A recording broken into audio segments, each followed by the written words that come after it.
नमस्कार, मैं मधुरेश नारायण, स्वागत है आपका प्रभात खबर डिजिटल में। हमारे साथ सीए मनीष जी हैं। हम लोग आज पेटीएम को लेकर के बातचीत करेंगे। लोगों में कई सारी भ्रांतियां हैं पेटीएम को लेकर के। क्या उनका कई सारे सवाल भी हैं कि क्या उनका पेटीएम जो है वो 29 तारीख के बाद वर्क करेगा, नहीं करेगा। 15 मार्च के बाद क्या होगा, फास्टैग को लेकर के भी लोग परेशान हैं। तो आज मनीष जी हमारे साथ हैं और तमाम सवालों के जवाब आज हम लोग इनसे जानेंगे। मनीष जी, सबसे पहले हम लोग ये जानना चाहेंगे कि पेटीएम पर जो प्रतिबंध है वो आरबीआई ने क्यों लगाया? देखिए, समझिए, सबसे पहले पेटीएम एक दो सर्विसेज देती है। एक पेटीएम पेमेंट बैंक है और एक यूपीआई सर्विस देती है। देखिए, पेटीएम कंपनी शुरू से ही विवादों में रही। 2018-19 में जो है इनका अकाउंट एक बार बैन किया आरबीआई ने, क्योंकि इनके कंप्लायंस के इश्यूज चल रहे थे। इनको वार्निंग जी। दी गई। उसके बाद 2021 में इनके ऊपर 1 करोड़ की पेनल्टी लगी। 22 में इनको फिर बैन लगा, इन्होंने फिर रिजॉल्व कर लिया। 23 में फिर इनके ऊपर जी। लगभग 5 करोड़ की पेनल्टी लगी। जी। और स्टैट्यूटरी ऑडिट के इश्यू थे, नॉन कंप्लायंस के इशू थे, केवाईसी के इशू थे। इस वजह से अच्छा, इसके अलावा मनी लॉन्ड्रिंग का भी शक था, जी। इसलिए इनके पेमेंट के ट्रांजेक्शन्स पर, जो पेमेंट की इनकी पेमेंट बैंक थी, उस पर इन्होंने रोक लगा दी। आरबीआई ने इन जी। पर ये पॉजिटिव एक्शन लिया है। और अब पेटीएम के वॉलेट में आप 15 मार्च के बाद कोई पैसा नहीं रख पाएंगे। ऐसे जी। ही पेटीएम की जो भी सर्विसेज हैं, जैसे फास्टैग है, वॉलेट है, या ऐसी कोई और भी सर्विसेज है, उसमें कोई पैसा आप 15 मार्च तक नहीं रख पाएंगे। ये है जी। मुद्दा। ऐसे ही देखिए, पेटीएम की एक अपनी बैंक भी है, पेटीएम पेमेंट बैंक। वहां जी। जिनके भी बैंक अकाउंट्स हैं, जहां से किसी का मानो ऑनलाइन पेमेंट जाता है, किसी का ओटीटी का पेमेंट जाता है, किसी का ईएमआई कटता जी। है, किसी का किस्त कटता है, किसी का बिजली का बिल जमा होता है, किसी का मोबाइल का बिल जमा होता है, ये सारे जी। पेमेंट आपके बदस्तूर चलते रहेंगे 15 मार्च के बाद भी। लेकिन जी। उसी सीमा तक चलेंगे जिस सीमा तक आपका पैसा वहां पड़ा हुआ है। इस बीच में पेटीएम बैंक को लेकर के, फास्टैग को लेकर के क्या-क्या बदलाव हुए हैं और आगे क्या-क्या उसकी प्रक्रिया होने वाली है? देखिए, पेटीएम को लेकर जैसे कि आरबीआई ने इनको ब्लॉक किया, 29 मार्च तक का टाइम दिया। इसके बाद इनको कहा कि 15 दिन का टाइम और देते हैं, 15 मार्च तक कर लीजिए। यानी अब जी। आपके पास अगर पेटीएम का फास्टैग है या जी। पेटीएम से रिचार्ज है, तो जब तक आपका फास्टैग में पैसा है, तब तक तभी तक आपका इस्तेमाल कर फास्टैग पाएंगे। चलता रहेगा। जी। लेकिन अब आप इसमें कोई भी रिचार्ज नहीं कर पाएंगे। अच्छा, कई दुकानदार हैं जिन्होंने पेटीएम की मशीन रखी है, वो पेटीएम से पैसा एक्सेप्ट करते हैं, उनका क्या होगा? तो मेरे जी। पास दो तरीके होते हैं पेमेंट करने के, कि या तो मैं हर बार अपने बैंक अकाउंट से पेमेंट करूं, जी। या मैं, है ना, या मैं वो एक एक 2,000, तीन जी। हजार 4,000 रुपए, 6,000 रुपए अपने वॉलेट में डाल लूं, तो जी। मैं वहां से टुकड़े टुकड़े पेमेंट करूं। इन दोनों में क्या फर्क है वो समझिए। यही जी। सबसे इंपॉर्टेंट फैक्टर है। जैसे आमतौर जी। पर आप अपना एक बैंक अकाउंट मेंटेन करते हैं और जी। अपना कुछ 2,000, 5,000 रुपए पर्स में रख लेते हैं, आपके बैंक अकाउंट जी। में बार बार ट्रांजेक्शन नहीं हो रहे। जी। इसी तरीके से पेटीएम ने एक फैसिलिटी दी कि आप अपना वॉलेट ऑनलाइन मोबाइल के अंदर बना लीजिए, जिसमें आप 2, 4, 5, 8 हजार जो भी आपका पैसा है वो रखिए। आपको 1 रुपए से लेके जितने भी रुपए आपको पेमेंट करना है, उतना पेमेंट आप ऑनलाइन धड़ाधड़ धड़ाधड़ करते रहिए। इसका एक जी। एडवांटेज ये है कि आपके बैंक अकाउंट के ट्रांजेक्शन में हर छोटी बड़ी ट्रांजेक्शन नहीं आती। तो वॉलेट की जी। फैसिलिटी ये होती है, आपके बैंक अकाउंट को बार बार डिस्टर्ब नहीं होना, आपका पेमेंट होता जी। रहेगा। लेकिन वॉलेट की जी। वजह से क्या होता था, जितना पैसा मैंने वॉलेट में डाला, उतना वो कंसर्न यूपीआई कंपनी के पास रहेगा पैसा। यानी मैंने जी। पैसा, अब हम पेटीएम की बात कर रहे हैं, तो जैसे मैंने 6,000 रुपए अपने अकाउंट से निकाले, मैंने वॉलेट में डाल लिए। अब वो जी। पैसे वॉलेट में से मेरे कट रहे हैं, लेकिन जब तक वो खत्म नहीं हो रही, तब तक वो पैसे पेटीएम के पास सेफ हैं।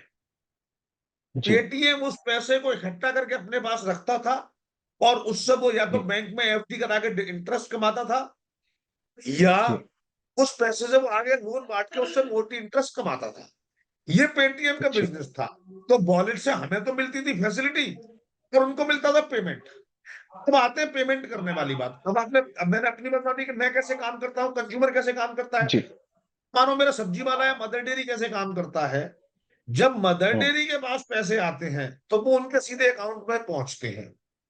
तो ऐसे जी। में किसी भी दुकानदार को बिल्कुल भी घबराने की जरूरत नहीं है।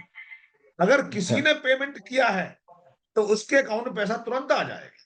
जिन लोगों ने बिल्कुल। पेटीएम बैंक में अकाउंट खोले हैं उनकी जी। पेमेंट 15 तारीख के बाद उनका वो डब्बा एक्सेप्ट नहीं करेगा। यानी अगर मैं 15 मार्च को पेटीएम में पेमेंट करूं तो उनका अकाउंट क्रेडिट नहीं लेगा।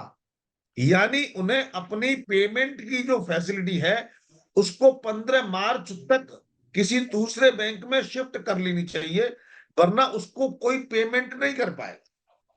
यानी मेरा ठीक। सब्जी वाला अगर उसने अकाउंट मानो फोन पे में खोला हुआ है तो जी। उसका अकाउंट उसके फोन पे से लिंक अकाउंट में पहुंचेगा।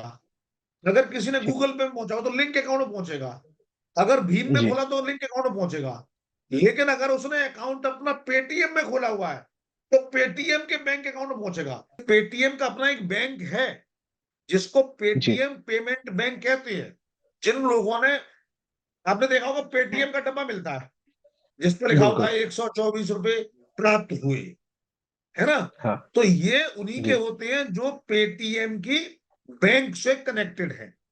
ऐसे ठीक। लोगों को उनकी सेल या सर्विसेज का पैसा अगर वो पेटीएम बैंक में है 15 मार्च के बाद नहीं मिलेगा। वो क्रेडिट एक्सेप्ट नहीं करेगा क्योंकि पेटीएम ने, आरबीआई ने इसको बैन कर दिया है। लोगों के जी। पास पेटीएम के अलावे किस फिनटेक में या फिर बैंक में जाने का ऑप्शन बचता है? किसी में भी जा सकते हैं, भारत पे है, गूगल पे है, एयरटेल बैंक है। इसके अलावा आप जी। नॉर्मली भी अपना अकाउंट भीम ऐप के थ्रू या किसी और के थ्रू अपने किसी भी बैंक से ऐड कर सकते हैं। अगर मेरा पैसा हर महीने मेरे पेमेंट बैंक से 8,000 रुपए कटता था ईएमआई किसी व्यक्ति के, हाँ, अगले महीने मेरे 15 तारीख के बाद 10,000 रुपए पड़ा हुआ है, 1 अप्रैल को 8,000 रुपए कट गए, फिर 2,000 रुपए बच जाएगा, तो ये 2,000 रुपए का क्या होगा? आपका पैसा सेफ है। पहली बात मदरेश ये कहना चाहता हूं, आपका पैसा सेफ है। हाँ। मानो आपके 8,000 कट गए, 2,000 बचे, आप उसे कहीं भी यूज कर लीजिए, कहीं भी शॉपिंग करें, खर्च करें, पेमेंट करें, कोई प्रॉब्लम नहीं है, रिफंड करें, ट्रांसफर कर लें। लेकिन आप उसे वॉलेट में ट्रांसफर नहीं कर पाएंगे। किसी को डायरेक्ट यूपीआई से जिस तरीके से पेमेंट करते हैं, अकाउंट टू अकाउंट पेमेंट होती है, वो पेमेंट जी। हम कर सकते हैं। इस तरह की खबरें आई थी कि मनी लॉन्ड्रिंग के भी चार्जेज पेटीएम पर लगे हैं। हम्म। अभी मीडिया में इस तरह की खबरें चल रही हैं कि ईडी को यानी एनफोर्समेंट डायरेक्टरेट को मनी लॉन्ड्रिंग के अभी कोई एविडेंस नहीं मिले हैं। इसका नतीजा जी। ये निकला है कि यह एक पॉजिटिव खबर पेटीएम के बारे में गई है। वहीं दूसरी ओर जी। एक ये भी खबर आ रही है, ऐसा सुनने में आ रहा है कि उनका एक्सिस बैंक से टाई अप हो रहा है, हो चुका है जी। या हो रहा है, इसको हम ऐसे ही समझें। और वहां जी। से अगर ऐसा हुआ तो एक्सिस बैंक अगर की गारंटी ले लेगी तो शायद कुछ पॉजिटिव न्यूज पेटीएम के लिए आ जाए।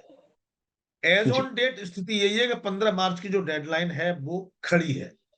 इसका एक, इन दोनों अच्छा। न्यूज का एक पॉजिटिव इम्पैक्ट ये जरूर गया है मदुरेश जी, कि जी। इसके शेयर मार्केट, जो मार्केट में जो उसका शेयर प्राइस था जो डाउन हो गया था, अब एकदम से बढ़ गया है। अभी अपर सर्किट लगा था बिल्कुल। और मुझे लगता है कि अभी पॉजिटिव रहेगा थोड़े दिनों में। देखिए, भारत पे एक कंपनी थी, फिनटेक कंपनी थी, जिसके जो संस्थापक थे अश्लील ग्रोवर, उन्होंने हम्म। उन्होंने निर्मला सीतारमन जी से रिक्वेस्ट करी है कि इतने हार्श एक्शन आपको नहीं लेने चाहिए। इससे क्या है, लोगों में हम्म। एक खराब मैसेज जाता है कि कहीं हमारा, देखिए लोगों में एक तो डर पैदा हो जाता है, अरे आज मैं यहां हूं तो मैं कहीं दूसरे पे जाऊं, क्या करूं, ये पेमेंट सर्विसेज करूं या ना करूं, मैं वापस अपने कैश के पैटर्न ठीक। पे आ जाऊं, कहीं देश प्रगति से उन्नति की जगह अवनति के रास्ते पे तो नहीं चल पड़ेगा। ऐसे डर लोगों को होते हैं। लेकिन हमें दो बातें समझने की जरूरत है। जिस तरीके से यस हम्म। बैंक के मैटर को सरकार ने संभाला, मजबूती से खड़े होके, बिल्कुल। एक भी जी। एक भी कस्टमर को तात्कालिक परेशानी हो सकती है, एक भी पैसे का नुकसान नहीं हुआ। मैं शेयर प्राइस की बात नहीं कर रहा हूं। जी। उस तरीके से हमें समझने की जरूरत है जी। कि अब सरकार जो है बहुत मजबूत है।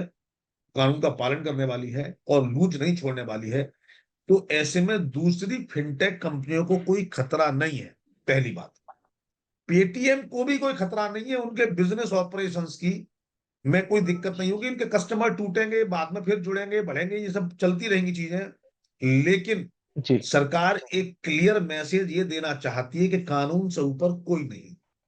जब आपके पास बिल्कुल। लगातार रिमाइंडर जा रहे हैं, नोटिस जा रहे हैं और कंप्लायंस आप नहीं कर रहे हैं, निस्संदेह जी पेटीएम फिनटेक कंपनियों में मतलब टॉप 5 में कंपनी है। हाँ, ये बात सही जी है कि फिनटेक कंपनियों की अपनी चिंता जायज है कि मामूली छोटी छोटी बातों पर उनका बैंक बंद ना करें, क्योंकि एक बार कस्टमर जोड़ना बहुत मुश्किल होता है और आसानी से जी टूट जाते हैं। तो हमने देखा है पास्ट में, ई कॉमर्स कंपनियों को एक बार कोई नेगेटिव मार्केटिंग हो गई तो एक साथ 10-20-50 हजार कस्टमर, 1 लाख कस्टमर चले गए, तो कंपनी जी की स्थिति में वापस आने में बहुत मुश्किल होता है। लेकिन फिनटेक कंपनियों को चिंताओं को रिजॉल्व करना सरकार की जिम्मेवारी है। देखिए, ये देश अब एक ऐसे मॉडल पर चल रहा है जहां कानून सर्वोपरि है। एक बिल्कुल। मैसेज था कि पॉलिटिकल लोगों को सजा नहीं होती, कानून अमीरों के यहाँ गिरवी रखा, ये सब बातें अब नहीं है।